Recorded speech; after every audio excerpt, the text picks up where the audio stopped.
Oh, we had a good time on the last lecture talking about video cameras. And today we're going to add to that good time, i.e. that technical stuff, by talking about lenses. We're going to discuss the ability for the camera to accept light through the lens, how we can control what the image looks like using the lens, and as I've said over and over again, it's all about control. How we can use the lens to our advantage to make the pictures look absolutely fantastic. So let's get right to it. We're going to talk about these lenses. There are two types of lenses that we're going to discuss. The first one is called a prime lens. With a prime lens, you've got a fixed focal length. What does fixed focal length mean, Dave? It means you cannot zoom. You are not able to zoom with a prime lens. The nice thing about a prime lens is you have better light transmission.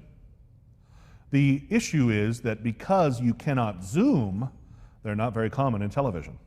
Why bring them up, Dave? Well, because they're available, they're out there, and some people are purists and they like to use these prime lenses. Not me. I prefer the zoom lenses. Zoom lenses, of course, by definition, have a variable focal length, which means they zoom. We're going to talk about what a focal length is during this next lecture. There are various categories of zoom lenses that we're going to talk about. Let's get right to these categories. The first one is we can differentiate zoom lenses by either studio or field lenses. A studio lens generally is longer, generally kind of almost box-shaped, and a field lens would look something more like this particular lens. This is a lens that came off of one of the field cameras. The front of the lens is here. You may recognize it from the front of any video camera. The back of the lens is here, and this is where it would be shown, or it would be attached to, I guess. Shown's not a very good word at all, but it would be attached to a camera. Let's go ahead and get a close-up of this, JR, and I'll talk about the different components of a lens. First of all, we've got a number of rings on a lens. This one at the front of the lens, that's furthest away from the camera, if it were to be attached to a camera, is called the focus ring. The focus ring allows us to focus the lens. The next ring in is called the zoom ring. I'm going to go ahead and make it so it'll spin freely. This is the zoom ring. As we move this ring, the lens would zoom in and out. The third ring that moves is the iris. The iris has markings on it which show the f-stop. We're going to talk about what all these things mean in just a second. But we've got the focus ring, we've got the zoom ring, we've got the iris ring. On this particular lens, inside this box, is what's called an extender, which magnifies the lens times 2, and we can flip a lever down like that, which would increase the magnification of the lens by 2. It would double the magnification of the lens. That's what the extender does, or the 2x extender as it's sometimes called. And then the ring nearest to the camera is called the macro ring, and it also allows for adjustment of what's called back focus. We're going to talk about that in just a little bit. This last ring here on the very end is actually what locks the lens to the camera. This is not a ring that you want to spin unless you're intending to take the lens off the camera. We'll talk about what all of these rings mean, what all of these elements mean in just a second. But we've got the focus ring, the zoom ring, the iris, the extender, the macro or the back focus, and then the attachment ring. Up on top here we have control of the zoom. It's a servo-controlled or assisted zoom, which allows you to zoom the lens in and out with a motor helping you. There are other switches here which we're not going to talk about during this lecture. We'll talk about in a future class, I'm sure. So what do these things mean? Well, we're going to talk about these in just a second. But let's get back to the graphics, this studio versus field lens. So we have the studio lens, which is large. We have the field lens, which is generally small. Studio lens generally has shorter focal lengths, and By definition, the studio lens is used in the studio. I know, that makes sense, right? But shorter focal lengths because in the studio you don't have to zoom very much. There we go, used in the studio. It's as if I knew it was coming. Used in the studio. Then we contrast that with field lenses, which are longer focal lengths. Now, Dave, what does this thing called focal length mean? This is the amount of zoom in the lens. The shorter the focal length, the less the zoom of the lens, the less it can zoom in. The longer the focal length, the more it can zoom in. So a field lens will generally have longer focal lengths, and by definition, geez, these are really good definitions, they're used outside of the studio. We can also differentiate lenses. So we've talked about studio versus field. We can also differentiate a lens by its zoom range. For example, a 10x or a 10 by or a 40x or a 40 by, however you want to say that. Most people would say 10x or 40x. That's the magnification or the zoom range. So if you had some specific starting point, then a 10x would do 10 times that amount of zoom. A 40x or a 40 by would go 40 times that amount of zoom. So we can categorize studio versus field, zoom range. We can also categorize by lens format. I talked on the last lecture about the size of the imaging chip in a camera, the CCD, or the charge coupled device. 2/3 inch or a 1/2 inch. 2/3 inch being larger than a 1/2 inch would be a higher quality camera, but you could have lenses that are differentiated by the size of that imaging chip or CCD. I will tell you that's not very common at all in television production. You generally will see studio versus field, and even well common would be that magnification factor, that 10x, 40x, and so forth. We're going to move on now to the optical characteristics of lenses. That first one is focal length. And I told you, as promised, that I would tell you what this was all about. Focal length, the amount of zoom in the lens. It's going to be expressed in millimeters, expressed in millimeters. So you'll have something like 8 millimeters or 120 millimeters, something like that. That refers to the focal length, which is essentially the zoom of the lens. The lower the numbers, the lower the focal length, the wider the lens is. The larger the numbers, the more telephoto the lens is. Telephoto is a fancy word for zoomed in. My kids love Fancy Nancy, right? Telephoto is a fancy word for zoomed in. All right, cool, yeah. So here, 28 millimeters, you can see that this is a lens that is zoomed out. 70 millimeters, a lens that is more zoomed in. And 210 millimeters, even more zoomed in. You can see it's the same image, just zoomed in more. As we increase the number of millimeters on the focal length, we make the lens more zoomed in. Let's demonstrate this here in the studio. So JR has a nice wide shot. Let's open that lens all the way up. Let's go as wide as it can go. I'm not sure how many millimeters that is on there. I don't know if you can even see in the dark, but it's going to be a nice low number. It's going to be maybe something like 12 or 20, something like that. He's looking. Can't really see it. I'm sure it's too dark. But let's go ahead and zoom the lens in now. We're going to increase the focal length of the lens. And by increasing the focal length of the lens, we could go crazy and we could go extreme close-up right on my face. Yeah, look at that good-looking guy. A nice high focal length. Maybe that would be something like 150 millimeters is what he's telling me. So 150 millimeters on the zoomed in portion, nice high number.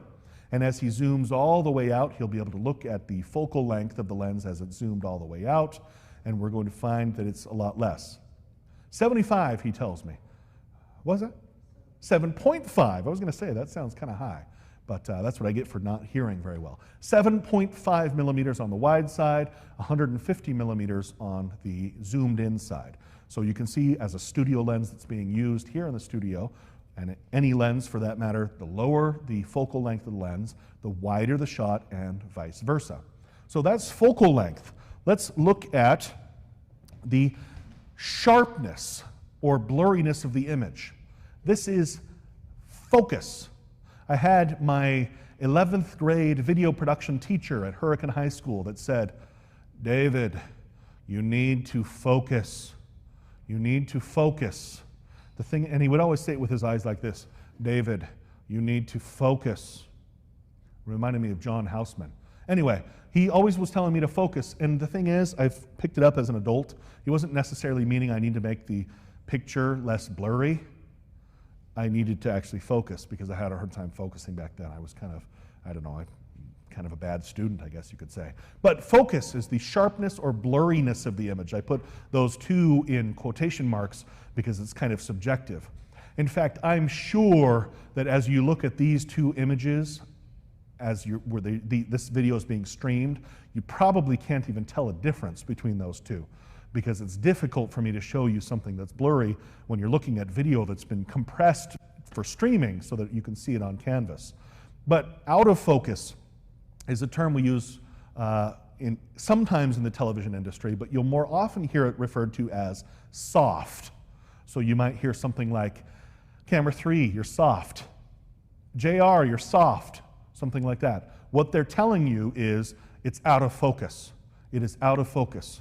So what I'm going to do is I'm going to invite JR to go ahead and zoom in, give me maybe, I don't know, a medium close-up, something like that. I'm going to turn nice profile, right? Let's go ahead and make it nice and soft. He's going to spin that ring out. Now you may be able to see it. Let's zoom in even a little bit more. It'll even get a lot worse. There we go. So we can see I'm nice and blurry or soft. So Corey in the control room might say, hey, JR, camera 1's soft. He's yelling it right now. He's soft. Yep, so JR now will pull focus. Pull focus. And what pull focus means is you're going to zoom the lens all the way in. You're going to get rid of the softness. You'll make it nice and sharp. And then as JR pulls out to a wider shot, it will remain in focus. Now that's dependent on one thing that we're going to talk about in just a second. But generally, when you're working a camera, if you zoom in all the way, focus, and then zoom out to a shot that's pulling focus, you'll find it to remain in focus. And a lot of times you can't tell if something's out of focus unless it's zoomed in all the way. So if JR spins the focus ring just a little bit, you may look and say, well, Dave looks absolutely fantastic as usual. He's nice and sharp. He's not even out of focus. But notice how when JR zoomed in, it got more out of focus. It got more blurry. And we'll talk about why that is in just a second. But you can see he's able to pull focus, and as he zooms out, I remain perfectly in focus. If he were to zoom all the way in again, I would remain in focus as long as he didn't adjust the focus ring or I moved further away from the camera. Notice as I move further away from the camera, I go soft again. So he can focus now. As I move closer to the camera, notice that it goes soft again. So focus is dependent on the camera and the subject remaining the same distance from each other.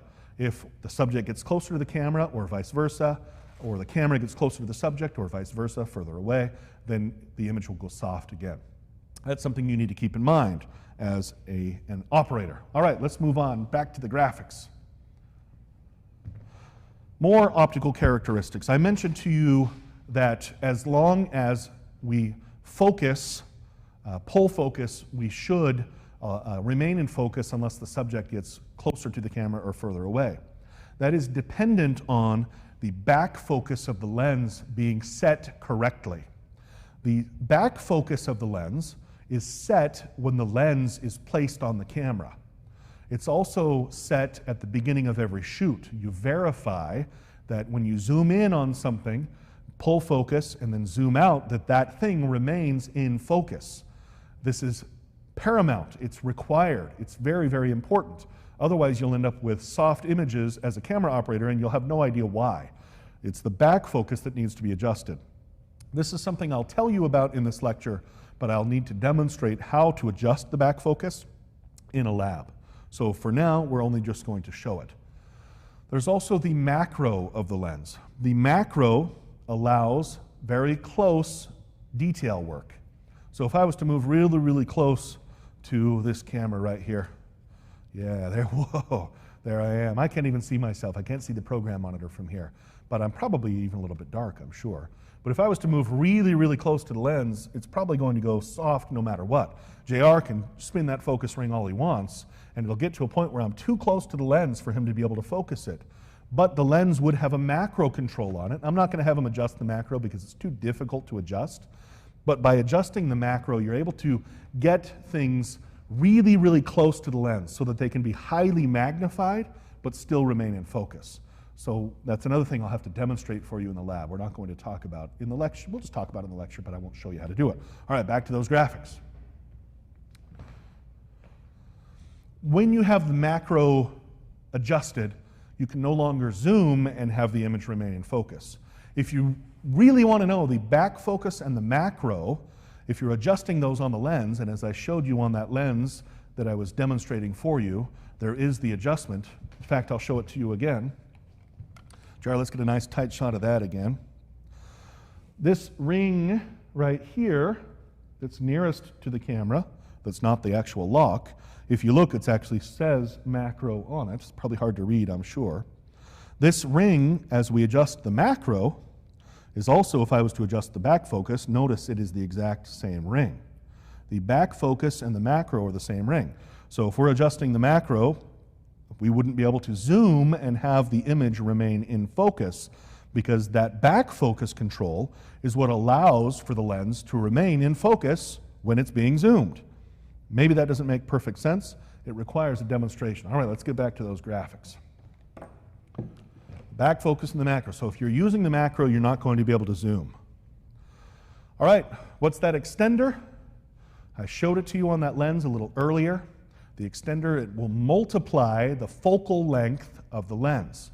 So if it's a 2x extender or 2x, you'll double the focal length of the lens. So on our studio lenses, we had 7.5 millimeters on the short end or the wide angle. If we had the 2x extender engaged, it would be 15 millimeters. On the more telephoto or the zoomed in side of that lens that JR showed us, it was 150 millimeters. If the 2x extender was engaged, it would be 300 millimeters. So the range would be 15 millimeters to 300 millimeters. And it would not be able to be changed live because the extender really messes up the image while it's being engaged. So that's elements of focus. We've got back focus, we've got macro, we've got the extender. The extender is more having to do with focal length, which is measured in millimeters. Nice review. All right, we must now move on to this thing called the iris. You've probably heard we have irises in our eyes. What are these things called irises? Let's get some text up here. We've got 3 words that are common to each other. They are all describing essentially the same thing, but they use different terms. They kind of mean the same thing. They're related, but they're specific to different things. What do you mean, Dave? Just get right to it. All right, the iris. The iris is the name of the mechanical device that controls the amount of light that passes through the lens. So this whole thing right here, the whole mechanism right here, is called an iris. It is the mechanical device, the actual thing inside the lens that controls the amount of light passing through the lens. Then we have the aperture. The aperture is literally the hole that is created by the iris. So this right here, the hole that is created by the aperture, by the iris, is called the aperture. The hole created by the iris. Wow, there's the rest of that sentence. It's the hole created by the iris. All right, so we have the iris and the aperture. The iris is the mechanical device. The aperture is the hole. Let's talk about the f-stop. The f-stop is a numerical representation of the amount of light passing through the lens. You can think of it as the setting of the iris, the width or openness of the aperture. So as we change the f-stop, we're changing the iris, we're increasing or decreasing the aperture. Those are how those terms are related to one another. The f-stop is generally, you'll hear numbers like these. In fact, a lot like these. You'll hear these most common. These are common f-stops. 2, 2.8, 4, 5.6, 8, 11, 16, 22, 32. If you start here, get these first 2 numbers, wait, Dave, you want us to memorize these? Yeah, I want you to know what these numbers are. Yep, so let's start here. We'll make it easy. Start here with 2. Remember these first two. 2, 2.8. If you've got those two, you're going to be well on your way to getting the rest. Because if you skip one and go to the next one, you're basically doubling that number. So 2, then 2.8, and then the next number is twice what 2 was, and it's 4. 2.8 becomes 5.6, and then 4 becomes 8. It's kind of like leapfrog, right? 5.6 becomes 11. It kind of breaks down there a little bit. 8 becomes 16, 11 becomes 22, 16 becomes 32. So if you get 2 and 2.8, you can generally get the others. 2, 2.8, 4, 5.6, 8, 11, 16, 22, 32. Now, I don't necessarily want you to memorize those exact numbers, but I want you to be able to recognize that those are f-stops. Now, what do we mean by these things? First of all, I will tell you, the numbers, the f-stop numbers, it doesn't matter the size of the lens. If it's a wide lens, if it's a long lens, if it's a telephoto lens, it doesn't matter at all. The f-stop numbers represent the amount of light going through the lens. So in other words, if you had one lens that was set for 5.6 on the f-stop, and you changed to a different lens, you would adjust that to 5.6, and you would see the same amount of light going through the lens. That's the f-stop. This is where it's important. In order to open the iris, in other words, make that mechanical device more open, we're going to lower the f-stop. What this will do is allow more light to pass through the lens. So let me get back to this mechanical device, this image of the iris. All right, here we have the iris. The hole created by the iris is the aperture. If we want to increase the amount of light going through the lens, we need to make the aperture larger, which means we need to open the iris. By opening the iris, we increase the aperture. More light is able to come through the lens. If you can imagine, the hole is where the light goes through. The aperture, if it's larger, more light goes through. The iris is open, the aperture is larger, more light gets through. That is a lower f-stop. Lower f-stop means the iris is opening, or more open, the aperture is larger, more light is getting through the lens. So let me get back to the text-based version of that now. The more open the iris, the lower the f-stop, the more light gets through the lens. So if you can imagine these numbers here, 2 all the way up to 32, the numbers that are lower mean the iris is more open, means that more light is getting through the lens. Why does this matter? Well, this is all about proper exposure. We want to make sure that what looks good in real life looks good on television. So we'll need to adjust the iris by changing the f-stop and affecting the amount of light getting through the lens. All right, so let me show you on this lens again. I'm going to show you that iris ring again. And here we go. Yeah, perfect. Do I need to come a little closer maybe? I'm going to come a little closer. And I'll hold it as steady as I can. This right here is the iris ring. Notice the markings on the iris. There's no 2, it's actually 1.7. But 2.8, 4, 5.6, 8, 11, 16, and the last one is C. C stands for closed.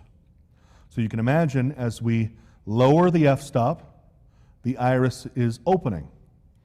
As we increase the f-stop, the iris is closing until we get to that C where the iris is completely closed. The aperture is as closed, it's basically, there's no aperture, there's no hole for any light to get through.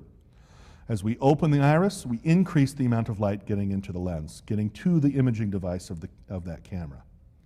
All right, so you can see on that iris, 2, 2.8, 4, 5.6. Yeah, on that particular lens it was marked as 1.7 instead of 2, but hey, I was close. All right, if that's difficult for you, I understand. It's been difficult for students in the past. It requires a demonstration. We will get to that in the lab. Let's move on in the lecture, though. We're going to discuss depth of field. Depth of field is easy. This one's a cinch. Look at this. All right. The subject at distance s is in focus at image distance v. Point objects at distances d of f and d of n would be in focus at image distances v of f and v of n, respectively. At image distance v, they are imaged as blur spots. The depth of field is controlled by the aperture stop diameter d. When the blur spot diameter is equal to the acceptable circle of confusion c, the near and far limits of depth of field are at d of f and d of n. I think that's what that says, d of n, d of f. Easy. Okay, yeah, I hope everyone's eyes popped out of their heads just barely, because I understand that is not easy whatsoever. Dave, simplify it for us. Use a different slide and simplify it for us, please. Don't copy this down. Maybe you're anxiously writing notes. Don't. Depth of field is simply the distance in front of and behind the focal plane that is acceptably in focus. So here we have a page of text. If we can imagine the focal plane, which is basically what the focus is set at the lens, which would be about right here on this line, the depth of field would be the amount of space, or the distance, from the focal plane that is in front of the focal plane or behind the focal plane that's acceptably in focus. So if we can look at this line of text, we can see that this text, the depth of field width, or whatever that says, is the focal plane. It's what's actually adjusted on the focus ring of that lens. But we can also see that this line is acceptably in focus, this line's acceptably in focus. We can read this other line and this one, but it's too blurry. And if you can't tell on the stream, on the video, on Canvas, it is too blurry to be acceptably in focus. Now that depth of field can change. There are things that can change the amount of space in front of and behind the focal plane. So this depth of field can increase, and we can get more lines of text in focus, or it can decrease to a point where even one line would be in focus and maybe not even that. We can actually get depth of field to a point where my nose, the tip of my nose, is in focus, but my eyeballs, that are set back a little bit, are not in focus. Very, very narrow depth of field. Or we can set depth of field so that my entire body plus all of the background is acceptably in focus. We can adjust that depth of field indirectly by changing different characteristics of the lens. Depth of field is dependent on 4 variables, things we have control over. The first one is the focal length of the lens. Now I'm going to tell you about this and then I'm going to demonstrate it. The longer the lens, in other words, the higher the focal length, or the more zoomed in the lens, the less depth of field. This one affects depth of field the most. So what we're going to do, JR, is I'm going to have you nice and zoomed out for me. What I'm going to do is I'm going to stand right about where this bush is here. Notice, if you can, maybe you can't tell on the stream on Canvas, you may or may not, but my face, as well as this plant that's behind me, is acceptably in focus because the lens focal length is at its lowest setting, 7.5 millimeters on this particular lens. Now, I'm going to have JR go ahead and zoom in right on my face. I'm going to look at the program monitor. Go ahead and do it fast. You're good. All right. Now, pull focus on my face. And let's pan it to the right just a little bit so we can see the bush. The other right. Yep, there we go. Notice now the bush that is right here is out of focus. Now, JR, slowly zoom out, nice and slowly. Notice as he zooms out, the bush that's behind me starts to become in focus. And he's not changing the focal plane. He's not changing the focus ring on the lens. All he's doing is zooming the lens. As we decrease the focal length, as he zooms out, we are increasing depth of field. So even though he's focused right now on where my nose was at the time, the focal plane is not changing, but the depth of field is increasing and it's getting larger. As he zooms in, it'll have the opposite effect. The depth of field will decrease to a point where the bush is not acceptably in focus anymore. It gets to a point where it's in fact completely blurry, to a point where it's worthless. Wow. My skin looks good. Okay, yeah, that's another thing. All right, so that's depth of field. Being affected by the focal length of the lens. Let's get back to those graphics. Another thing that can affect depth of field is the f-stop, or the setting of the iris, the size of the aperture, the amount of light getting through the lens. The lower the f-stop, the lower the number of the f-stop, the less depth of field. As you will recall, when we talked about f-stops just a moment ago, the lower the f-stop, the more light is getting through the lens. When we increase the amount of light getting through the lens by lowering the f-stop, by opening the iris, by increasing the aperture, those are all just different ways of saying the same thing, we will get less depth of field. One thing that is interesting about this particular one, when you're shooting outside, like a sports game, football game, something like that, as a camera operator, as the sun goes down, the amount of light that's available to us is decreasing. And so in the truck or in the trailer, they are opening the irises using the CCU. So you as the camera operator, you're not adjusting the iris, you're not opening the iris, they're doing it for you in the truck. But what that's doing is, it is decreasing the depth of field. So as a camera operator, what you'll find is, as the sun goes down and they're opening those irises for you, you have less depth of field. As the night goes on, as the sun goes down, it becomes more difficult to keep things in focus because there's less depth of field allowing you to keep things acceptably in focus. So that's one thing that's interesting for you. The other thing is as you're shooting things outside, let's say you're shooting something for a specific program, as you're setting up a camera, you may want to have the background completely out of focus, completely soft. To do that, you need to have less depth of field. You can do that by zooming the lens in, or by opening the iris. Decreasing the amount of light, open the iris, less depth of field. Holy moly, is that confusing? It confuses me. No, I guess it doesn't confuse me, but it probably confuses you. We have two variables now that we've talked about that affect depth of field. The focal length, or the zoom of the lens, the f-stop, or the amount of light getting through by means of the iris, or the aperture. We can also talk about the subject distance. The closer the subject is to the camera or to the lens, the less depth of field you will have. This one's difficult to demonstrate here in the studio, and also it affects depth of field the least, and so I'm not going to concentrate a whole lot of time on it. The fourth one is also something that's very difficult to change. That's the CCD size, the size of the imaging chip on the camera. It's really difficult to change that. You basically have to get a new camera, bring a new camera in. But the larger the chip, the less depth of field you'll have. That's why more professional cameras with the 2/3 inch size CCD chips, as compared to the consumer ones with 1/3 inch CCD chips, the professional ones will have less depth of field, comparatively speaking. But these two are generally the most difficult to change, and this one in particular, subject distance, affects depth of field the least. And so you'll find zooming the lens and adjusting the iris will give you as much control over depth of field as you would ever want. As I said, this is the most difficult to change. All right, so here's a couple of pictures of depth of field. We can see the image on the left has the most depth of field. We've got the flowers in focus. We've got the background, the grass is also in focus. With this one here on the right, we've got less depth of field. The flowers are in focus, but the plants, the background, the grass, I should say, is out of focus. You can see what controlling depth of field does. You can notice on this image on the left that the flowers kind of blend in with the grass. It's kind of more difficult to differentiate them. With less depth of field, those flowers kind of stand out. They pop out.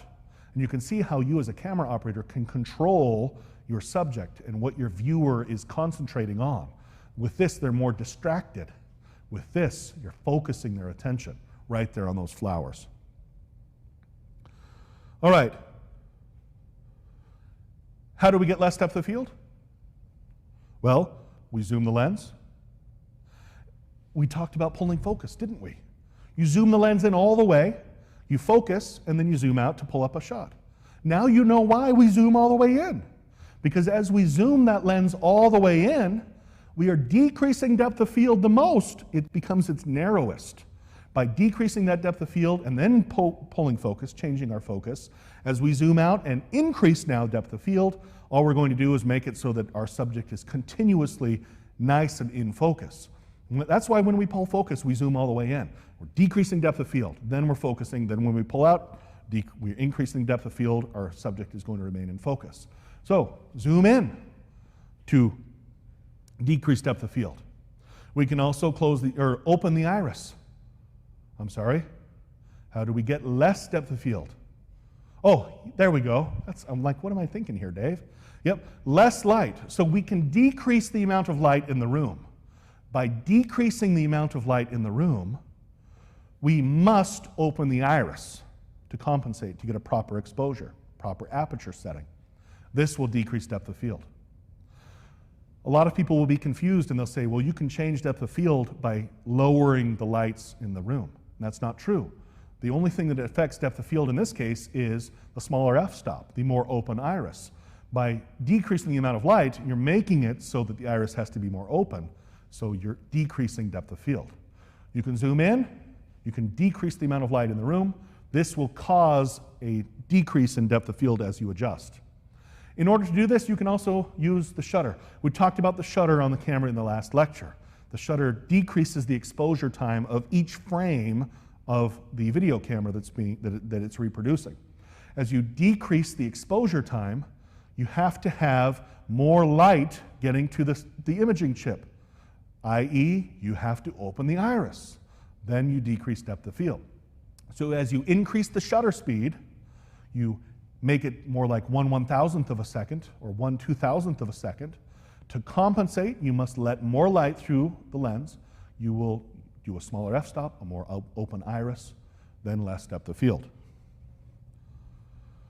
There we go. Faster shutter speed equals less light getting to the imaging chip equals a smaller f-stop in order to let more light into the lens to compensate, and less depth of field. Holy moly. Was that not the most technical lecture we've had yet? That one was crazy. I got some pictures to show you now. That'll help. We're done with the technical aspect of today's lecture. Let's talk about some pictures. Lenses work differently than your eyes. Lenses can zoom in. They can be telephoto, but they also will distort things. And I have some pictures for you, some pretty pictures. Here's one. Oh, that looks so nice. It's a nice landscape. What a wide-angle lens will do when you have a nice low focal length, a nice wide lens, you'll get what's called foreground magnification. If you can see on this, the rocks are magnified as compared to the rest of the scenery. It may not be completely noticeable in this picture, but what about this one? Yeah, foreground magnification. Notice that this gentleman is magnified. He actually appears to be larger. Same with the horse. Look at the size of that horse. Geesh. Have you ever heard people say, well, the camera adds 10 pounds? Well, I'll tell you what, the camera can add 10 pounds, but it's not the camera doing it, it's the lens. If the lens is wide, you're going to get foreground magnification, which makes people look fatter. Yeah, I look kind of, do I look about, oh, no, I look a lot better than him. I'm just saying that for my own self-confidence. Yeah, but the camera can add 10 pounds. It's not the camera, it's actually the lens doing that. The other thing is you'll have, with wide-angle lenses, you'll have edge distortion. Notice on the edges of this image, especially on this woman's face, you can see her face is it almost appears to be warped to the edges. That is edge distortion, and it's common when you're using a wide-angle lens. In fact, if this image were to be panning, you would actually see her face go from being distorted to being not distorted as she got closer to the middle, and then as she got closer to the other end, it would become more distorted on the way out. Here's a linear perspective, another wide-angle distortion. We can see linear perspective as these lines are converging in here. We can also see this collie right here, this dog, appears to have like legs that are like 10 feet long. She's got monster legs, or he, I don't know, he or she on that dog has monster legs. So linear perspective will be distorted in wide angle lenses. And of course, there you go, fat face.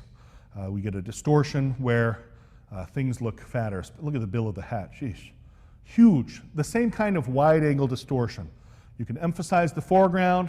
There's another version with the dog with the wide angle lens. You can say, hey, this is what I want you to look at. Is this thing right in the middle? And so forth. So those are wide angle distortions with wide angle lenses. Now if we have telephoto or narrow angle distortions, as the lens is zoomed in, you'll get what's called compression. Compression is where the foreground and the background seem to be closer together than they are. So these pillars in this image, they appear to be closer to each other than they are in reality. It may be difficult for us to gauge the distance from this pillar to this pillar and so forth, but this could be 100 feet. But as we've zoomed the lens in, it seems to bring the foreground and the background closer together. Same thing is true in this one. So how much of the freeway are we actually looking at here? Is this maybe 3 miles, maybe 1 mile? It's difficult for us to say because as the lens is zoomed in, we're constricting, we're compressing the foreground and the background. We're actually able to see a lot more, but the distance is difficult to gauge. All right, wow, that was it. We got through a lot of stuff today, didn't we? A lot of technical things. I understand lenses are quite technical. It's a lot like the last lecture with video cameras. We've got a lot of technical aspects going on. But when we control the video camera, its color, when we control the lens, we know how to adjust depth of field. We know how to adjust for nice, good-looking pictures. When we control for those things, we show how professional we can be. We're able to control the user, the viewer. We're able to control what they look at as we force them to look at specific things because we have controlled depth of field and other things, color and stuff like that. We've talked a lot about lens theory today. I know a lot of this stuff is probably way over the head. If you have questions, do let me know. Shoot me a message as you get them. Ask me when we actually meet for the labs and meet in class. And as always, I'm going to keep on smiling. I hope you do too. I'll see you on the next lecture.